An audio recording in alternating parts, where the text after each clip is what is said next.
क्या कोई पेंटिंग जीवित हो सकती है? इस पेंटिंग को बनने में 16 साल लगे।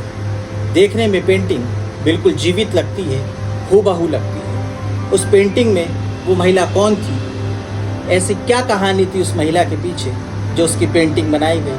और उस पेंटिंग में क्या राज था जो विश्व की सबसे प्रसिद्ध पेंटिंग बन गई? सबसे पहले इस पेंटिंग के बारे में खुलासा ज़ोरार्दो वसारी ने किया, जो कि एक इटालियन आर्किटेक्ट थे, और उन्होंने 1550 में लियोनार्दो विंची की आत्मकथा लिखी। लियोनार्दो विंची एक ऐसे व्यक्ति जो बहुत ही प्रतिभा के धनी थे। वो न केवल आर्किटेक्ट, चित्रकार और कई क्षेत्रों में अपना ज्ञान और नॉलेज रखने वाले व्यक्ति थे। वसारी के अनुसार फोटो में जो औरत है उसका नाम था लीज़ा जिनार्दी। इनकी शादी फ्लोरेंस शहर में रहने वाले एक सिल्क ट्रेडर के साथ हुई थी, जिनका नाम था फ्रांसिस्को गोएकांडो।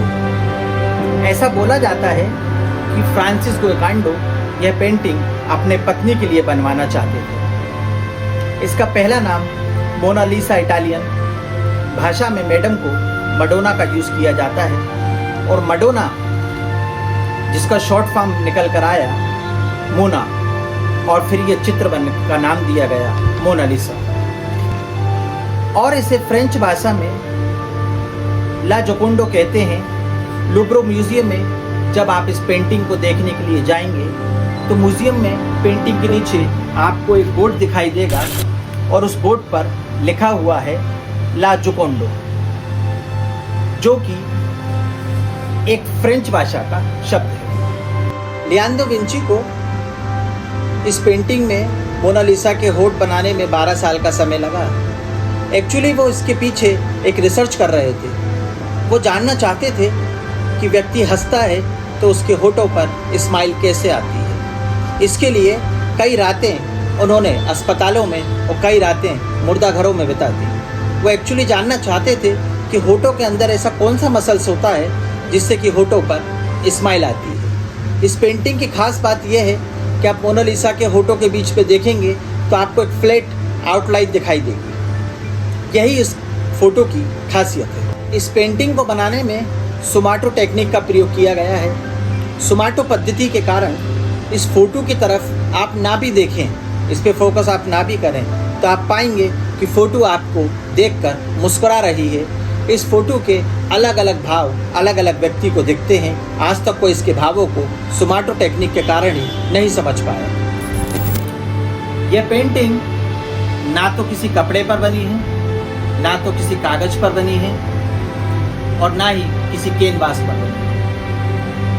ये पेंटिंग पोपलार की लकड़ी पर बनी है। पोपलार की लकड़ी उस जमाने में बड़े चित्रकारों, फेमस चित्रकारों की पसंदीदा लकड़ी हुआ करती थी। और इस पूरी पेंटिंग में कहीं भी आउटलाइन नहीं है, जो कि लियोनार्दो विंची की काबिलियत को दर्शाती है। विचांगो परोगिया एक कर्मचारी थे जो कि लेब्रो म्यूजियम में काम करते थे। वो इटली के रहने वाले थे और उनका ऐसा मानना था कि ये पेंटिंग इटली में होनी चाहिए। वो लेब्रो म्यूजियम में एक रात को छुप जाते हैं और रात भर उस लेब्रो म्यूजियम में छुपे रहते हैं। सुबह होती है और वो मोनालिसा पेंटिंग को चुरा कर वहाँ से ले जाते हैं। जैसे ही पेंटिंग चोरी होती है, ये बात जंगल में आग की तरह सब दूर फैल जाती है। बहुत सारी एजेंसी, खुफिया तंत्र को पेंटिंग को सर्च करने में लगाया जाता है, पर कोई भी एजेंसी, कोई भी व्यक्ति पेंटिंग को ढूंढने में सफल नहीं हो पाता है। विचांगो परोगिया उस पेंटिंग को अपने घर में लगभग 2 साल तक छुपा कर रखते हैं, पर इस पेंटिंग को वो बेच नहीं पाते हैं, क्योंकि पेंटिंग की खोज खबर सब जगह चल रही थी। विचांगो परोगिया मोनालिसा पेंटिंग को बेच नहीं पाते हैं, क्योंकि उन्हें मालूम था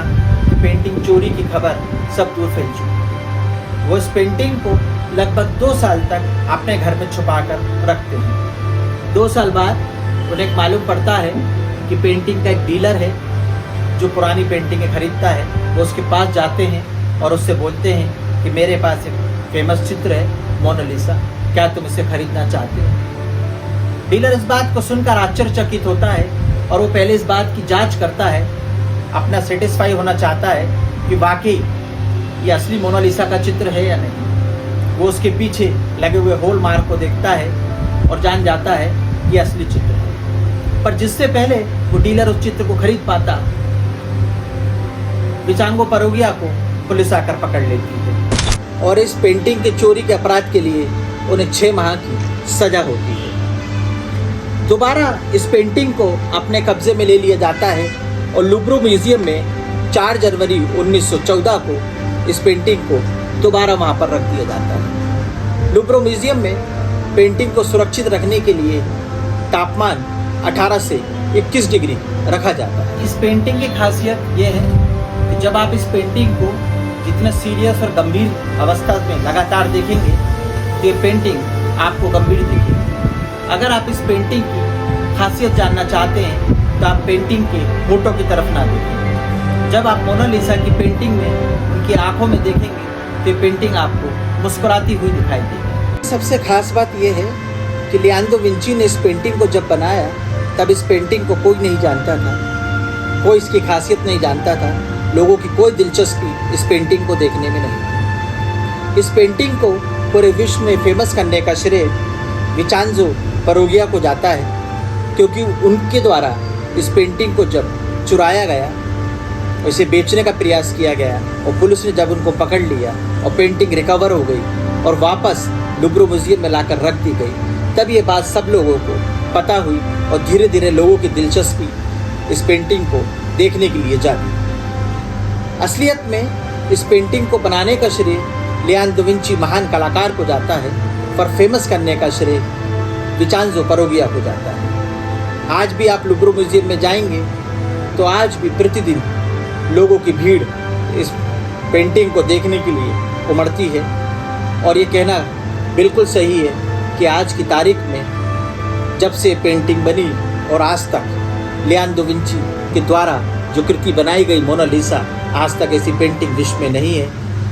आपने मेरी स्टोरी देखी, इसमें मोनालिसा वर्ल्ड फेमस पेंटिंग के बारे में जानकारियाँ और रोचक तथ्य मैंने आपको बताया। मोनालिसा विश्व की सबसे फेमस पेंटिंग, जिसका आकार, जिसका कलर, किस लकड़ी पर वो बनाई गई, ये सारी जानकारियाँ मैंने इस वीडियो में आपको दी।